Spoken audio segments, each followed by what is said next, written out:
Assalamualaikum warahmatullahi wabarakatuh. Saudara-saudariku sekalian yang saya hormati dan saya cintai. Sebentar saya mengajak menonton ulang atau siaran ulang dari diskusi antara Dr. Saleh dan Dr. Ubaidillah.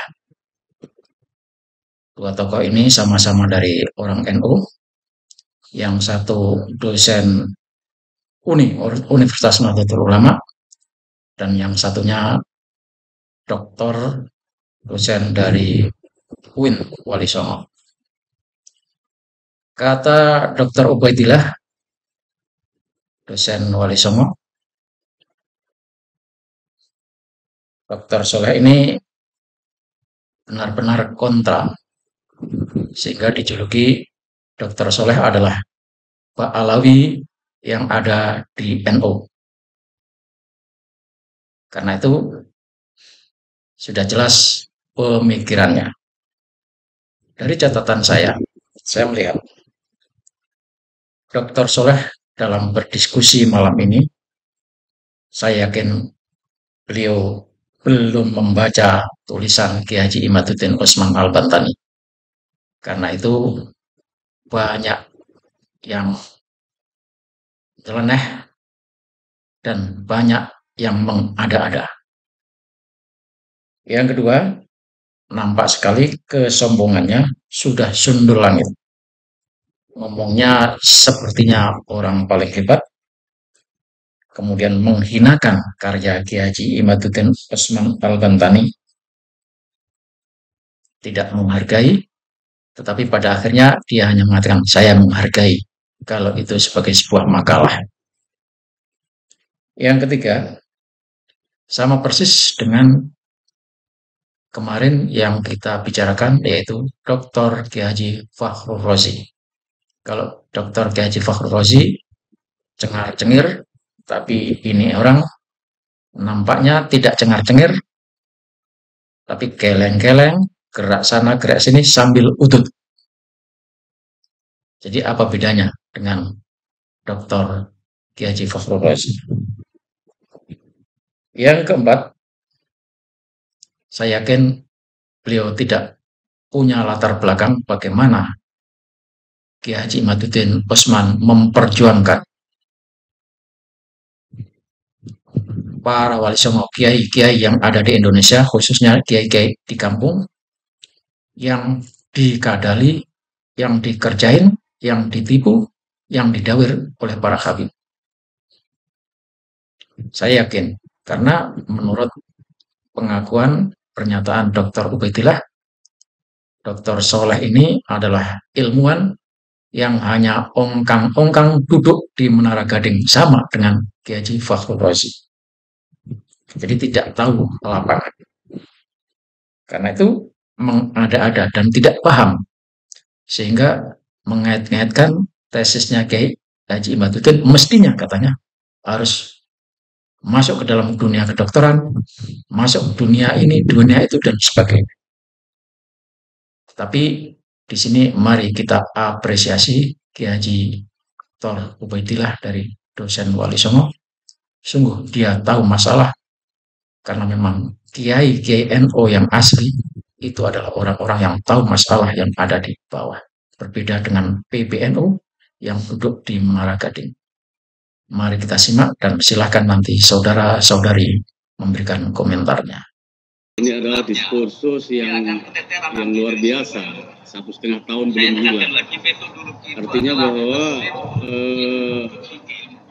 makalah atau dalam tanda kutip isu yang diproduksi oleh Kiai Imad tentang Ba'alwi ini memang kalau secara metodologis itu memenuhi dua keunggulan. Pertama adalah dia menimbulkan tension, menimbulkan ketegangan di sana sini. Kemudian yang kedua, isu itu menimbulkan diskursus jadi bahan perbincangan di sana sini hampir 1,5 tahun ini. Itu pertama. Yang kedua, merujuk tadi video tentang yang disampaikan oleh Kiai Imad, dan kemudian saya padukan dengan paparan dari Kiai Ubaidillah, saya punya kesimpulan pertama adalah menjadi terang di saya bahwa ini bukan hasil riset. Ini adalah hasil makalah yang diterbitkan dalam jurnal. Itu pertama. Dan tadi Kiai Ubaidillah menyebut bahwa ini adalah library research, kajian pustaka. Persis yang dipaparkan Kiai Imad tadi adalah review tentang pustaka, review tentang pemikiran-pemikiran yang terkait dengan Ubaidillah pada zamannya abad 3, abad 4 Hijriah, tahun 1900-an Masehi. Nah, tetapi kemudian Kiai Imad buru-buru melakukan inferensi, melakukan penyimpulan terhadap kajian pustaka yang dia sampaikan tadi, tanpa diawali oleh pertama menjelaskan metodologinya apa ini, kedua teori yang digunakan apa ini, ketiga verifikasi datanya bagaimana ini, keempat pertanyaan penelitiannya apa ini, kemudian yang kelima adalah kesimpulan itu dibangun dengan cara apa. Oke, kita bicara soal metodologi dulu. Karena saya mendengar statement Kiai Umat ini disebut tesis, saya pikir itu tesis S2 atau disertasi S3. Ternyata tesis itu tesa, antitesa, dan semacamnya itu. Yang saya sebut tadi adalah makalah. Jadi pergulatan 1,5 tahun ini dasarnya adalah sumber makalahnya Kiai Imad, bukan hasil risetnya Kiai Imad. Oke, clear ya? Nah, kalau kemudian Kiai Imad melakukan, dan itu diakui sendiri oleh Kiai Imad ketika di di kelompok yang kontra menyebut diserang begini, kemudian Kiai Imad menyebut silahkan melakukan tes DNA. Tidak bisa Kiai Imad memerintah orang lain melakukan tes DNA karena dia melakukan penulisan makalah itu. Kalau ini konstruksinya adalah metodologi riset yang kokoh, maka kemudian bagian dari tes DNA itu yang melakukan adalah Kiai Imad. Kalau Kiai Imad melakukan riset individu, kalau dia menyebut Pak Sugeng yang dari BRIN, maka kemudian disebut dengan riset kolaboratif. Bukan kemudian ketika udah jalan begini, kemudian comot sana sini. Ya, kalau seperti ini, gimana? Maka kayak saya tidak menyebut ini adalah riset, ini makalah saja. Makanya kemudian kelasnya, dia tidak bisa menghasilkan teori. Oke. Nah, kemudian kita bicara soal metodologi. Metodologi itu apa sih? Metodologi adalah way to thinking, cara berpikir. Dalam konteks sederhana, metodologi ada dua, induktif dan deduktif. Di sini dia tidak menjelaskan risetnya itu induktif atau deduktif. Kemudian jenis penelitiannya tadi disebut kualitatif. Tidak bisa Anda mengatakan DNA manusia kemudian kualitatif. Anda harus melibatkan dokter di sini, tes DNA di sini. Masa sih buku-buku di perpustakaan itu bicara soal jenis darah manusia, jenis rambut manusia, jenis kuku manusia. Jadi terlalu lemah kalau kemudian ini meruntuhkan bahwa tidak ada kaitan. Dasarnya kemudian bangunan reasoningnya adalah library research, kajian pustaka. Ini kajian kedokteran ini terkait dengan DNA. Oke. Kemudian kita itu tadi induktif deduktif. Kalau induktif, kita bicara metodologi dulu. Induktif itu namanya top down thinking, berpikir dari atas ke bawah. Induktif itu ada payung teoritiknya untuk melihat objek yang riset. Makanya penelitian induktif itu hajat pertama adalah ada teori, ada konsep, ada ayat yang jadikan payung untuk melihat objek penelitian. Ini tidak dijelaskan di situ. Kenapa? Ya karena memang bukan riset, ini makalah. Jadi kuatnya ini hanya di tema dan kemudian dalam tanda kutip kata Mas Yusuf tadi kayak isu intelijen. Ini nggak serius ini penelitian ini. Oke, kalau deduktif seperti apa? Deduktif itu bottom up thinking, pemikiran dari bawah ke atas. Penelitian yang bottom up thinking ini tidak butuh teori. Dia bahkan menemukan teori ketika lagi meriset di tengah jalan. Kajian-kajian eksakta rata-rata deduktif. Kajian-kajian Social science, agama, itu rata-rata UIN, itu rata-rata induktif karena butuh payung hukum. Nah kalau nggak jelas itulah begini, kemudian dikatakan ini hasil riset, bagaimana? Oke, sekarang kita bicara teori. Saya tidak menyebut istilah, salah sekali kalau menyebut tes DNA, menyebut bahwa seseorang itu anak cucu siapa, kemudian menggunakan library research. Ini tidak bisa library research, bro. Ini pakai namanya mixed research, riset campuran. Ada kajian pustaka, ada kajian sejarah, ada kajian kedokteran. Gimana caranya kita diyakinkan hanya cukup library research? Oke, sekarang kita bicara soal mixed research. Mixed research itu, riset campuran itu dikehendaki adalah ketika satu pendekatan jenis penelitian saja tidak cukup memadai untuk mengcover objek yang kita inginkan. Misal kita bicara soal Ba'alawi ini. Pertama adalah kajian nasab. Ini jadi makro teorinya. Karena kita akan nyari pohon sejarah Ba'alawi ini apakah nyambung ke Rasul. Jadi teori-teori tentang nasab ini menjadi teori primer. Jadi makro teori, itu pertama. Yang kedua, dalam mixed research ada namanya mesoteori, teori tengah. Teori tengah ini karena terkait dengan DNA dan lain-lain, berarti dia butuh teori-teori DNA, teori kedokteran. Saya nggak yakin bahwa Kiai Imad mampu menjangkau keilmuan itu. Kalau nggak mampu, hadirkan orang yang mampu, orang BRIN dan macam-macam, namanya itu adalah riset kolaboratif. Tidak bisa dipenggal-penggal seperti itu. Ini persoalan serius bagi keilmuan. Nah, kemudian, ini makro teori, mesoteori, terakhir adalah mikroteori, teori tentang sejarah. Tadi Kiai Abdullah menyebut Omron Bashari, konsep teori filsafat sejarahnya Ibnu Khaldun. Dia harus ngutip itu. Jadi konstruksinya supaya jelas dia pakai teori apa dalam riset ini, pakai metodologi apa dalam riset ini. Oke, Syajaratul Mubarakah sebagai satu-satunya sumber primer yang dia kaji. Ini pun harus diverifikasi kalau itu sebagai data primer. Verifikasi data. Dengan cara apa dia? Mungkin seperti perdebatan selama ini adalah dengan menggabungkan kitab-kitab yang semasa dengan itu, baik yang pro maupun kontra, maupun kitab-kitab setelah Syajaratul Mubarakah. Ini juga nggak dipaparkan. Makanya tadi saya minta ke Mas Yusuf, saya ingin makalah ini utuh, mentahnya bahkan sebelum diterbitkan dalam jadi buku atau jurnal. Buku jurnal itu ilmiah, tapi itu tidak semuanya hasil riset. Hasil riset itu selalu kalau terkait dengan penelitian kualitatif itu menghasilkan meaning, makna atau teori. Kalau penelitian kuantitatif itu menghasilkan temuan-temuan baru, gitu loh. Nah, kalau gabungan itu menghasilkan teori baru, juga menghasilkan temuan baru, juga menghasilkan meaning baru. Ini maunya dicampur meaningnya, iya, temuannya, iya. Kemudian ngakunya ini adalah library research. Kalau library research itu kesimpulannya adalah meaning, bro. Bukan temuan baru, bukan teori baru. Ini harus dipahami. Kemudian selanjutnya adalah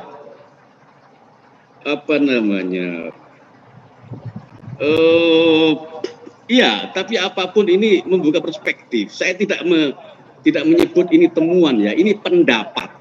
Ya. Mas Yusuf, mohon dibatasi biar saya juga bisa menyampaikan tanggapannya, Mas. Iya, oke, siap.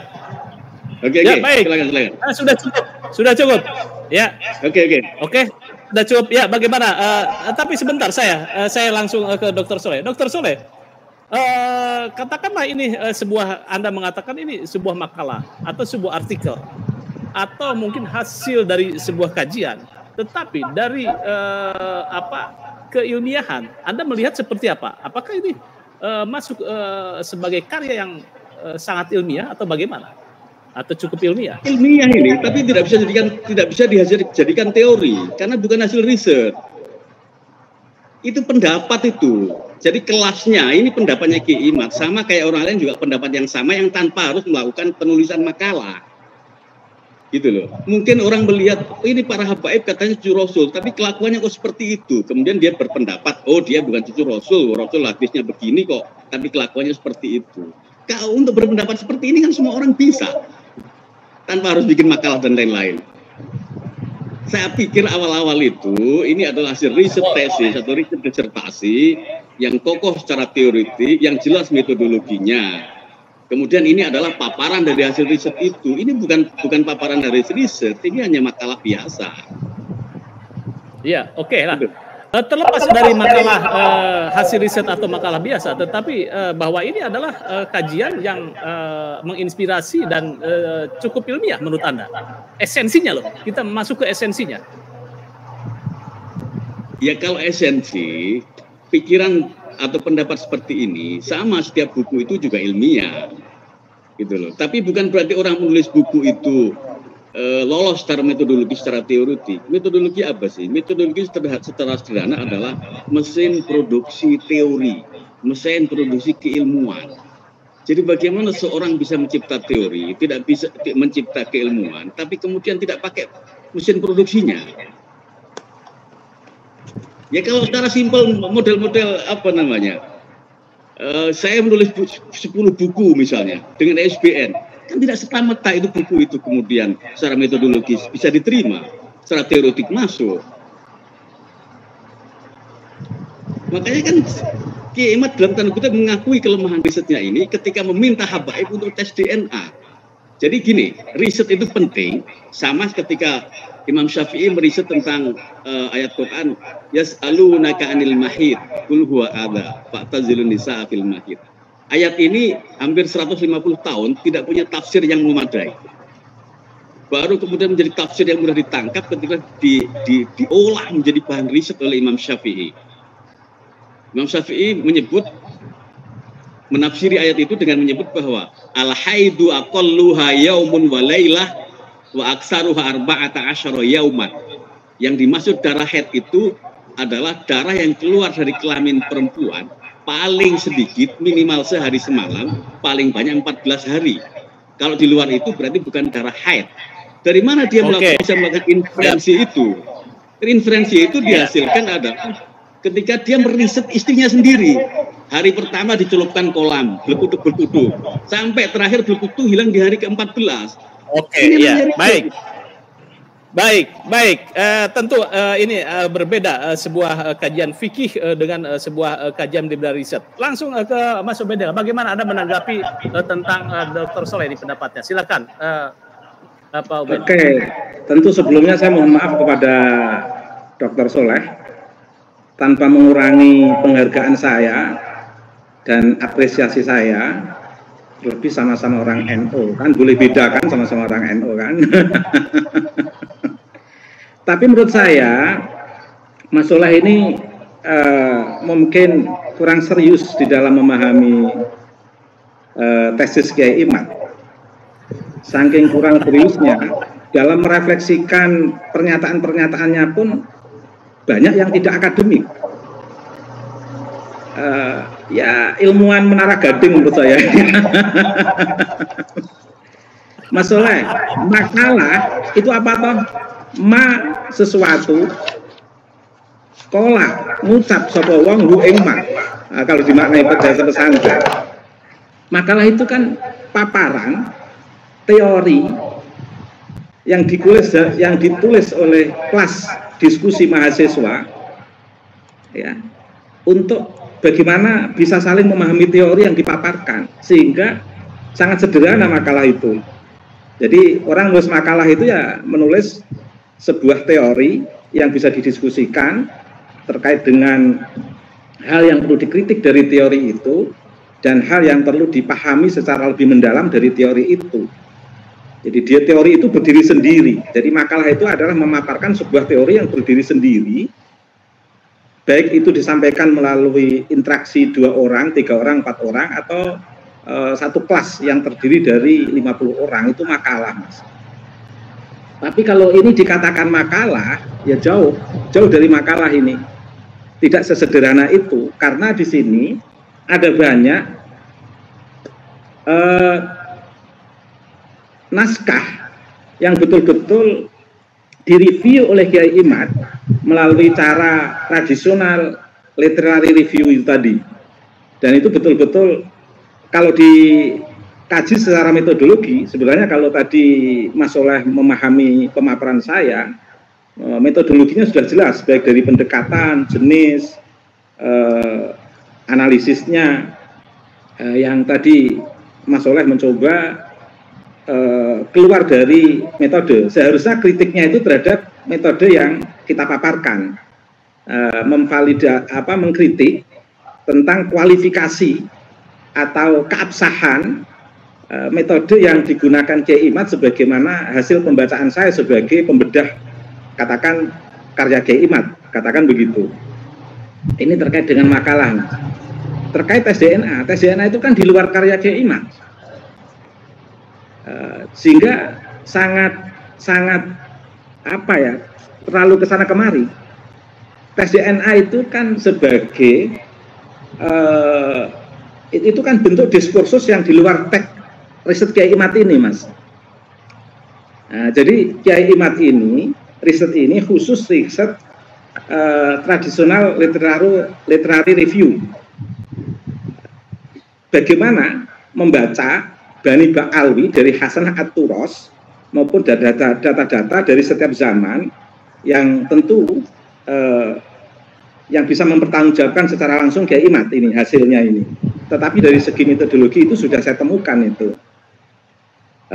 teks dari zaman ke zaman yang di situ ternyata tadi saya katakan tidak terkonfirmasi, terus kemudian ada beberapa perbandingan teks yang sezaman terkait dari generasi ke generasi yang di situ secara real empiris dari segi kenasaban memiliki ketersambungan kepada Nabi Muhammad SAW, sehingga berhenti di teks, kajian teks, Mas.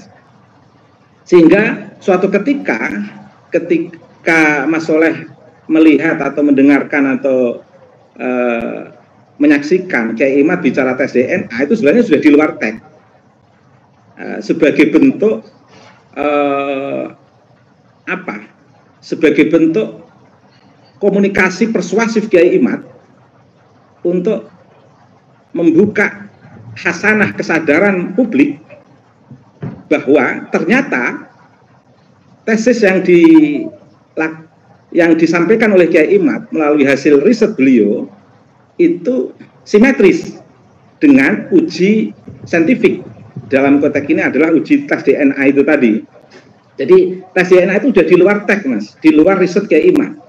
Makanya Kiai Imad selalu berulang-ulang menyampaikan tes DNA itu bagian tersendiri yang telah dilakukan oleh Dr. Sugi, sehingga tes DNA itu sebenarnya bagian dari cara persuasif komunikatif Kiai Imad untuk menguatkan bahwa hasil riset library riset melalui metode tradisional literatur review itu betul-betul sejalan atau simetris dengan uji saintifik tes DNA itu, sehingga jangan dimasukkan uji tes DNA dengan riset Kiai Imad. Atau mungkin Dr. Soleh tidak membaca tesis Kiai Imad ini, tapi menyaksikan dari YouTube atau dari kawan atau dari Habib yang lain yang akrab dengan Mas Soleh terkait dengan pernyataan Kiai Imad untuk uji tes DNA. Oh, itu di luar riset Kiai Imad itu, Mas. Kemudian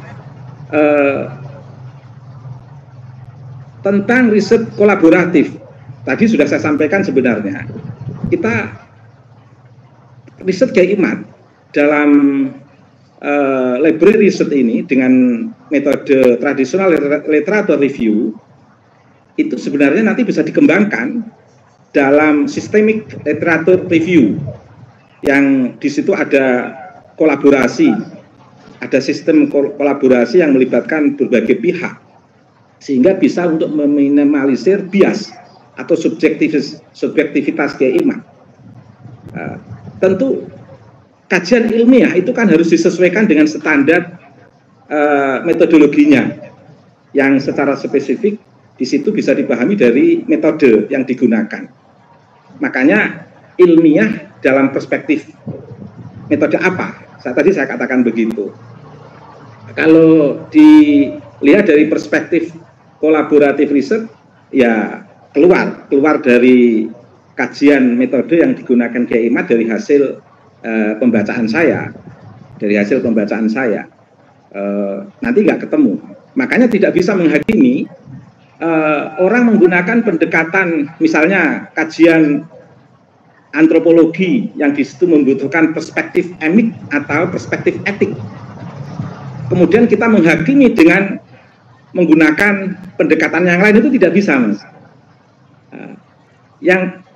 Yang paling normal itu ketika kita menghakimi riset seseorang, itu harus sesuai dengan kelayakan, kesesuaian metodologi yang digunakan dengan proses-proses yang dilakukan, sehingga di situ bisa dirasakan antara proses, peristiwa, otensitas riset itu. Kemudian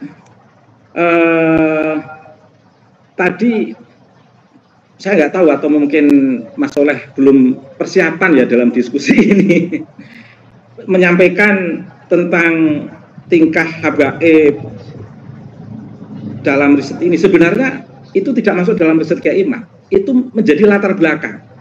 Jadi fenomena yang sering saya katakan kontrari salah itu sebagai sebuah latar belakang, atau fenomena habaib yang dalam tanda kutip tidak sesuai dengan akhlak min akhlakin Nabi Mustafa Muhammad SAW, itu sebenarnya latar belakang. Atau secara spesifik ada oknum habaib di pengadilan yang kita saksikan bersama sangat tidak beradabnya seperti itu latar belakang. Latar belakang yang melatar belakangi riset Kiai Imad. Sehingga itu di luar teks kajian riset Kiai Imad, tapi latar belakang. Latar belakang yang mengundang atau menarik atau menginspirasi Kiai Imad untuk membuktikan benar nggak sih, benar atau tidak sih sikap seperti itu. Kalau sosok yang mempunyai sikap seperti itu ada hubungannya dengan Nabi, itu kan latar belakang sebenarnya, tidak bisa dijadikan sebagai bahan argumentasi untuk melemahkan teks dari hasil riset Kiai Imad itu sendiri. Tentang metodologi tadi saya kira sudah saya sampaikan. Sebenarnya saya ingin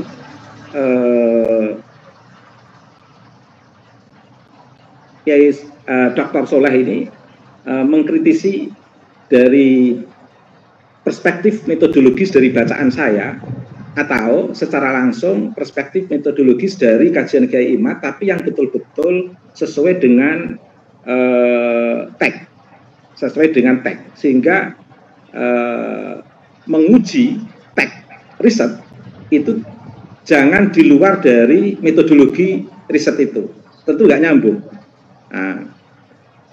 Apalagi tadi menyebutkan kedokteran dan kesehatan segala,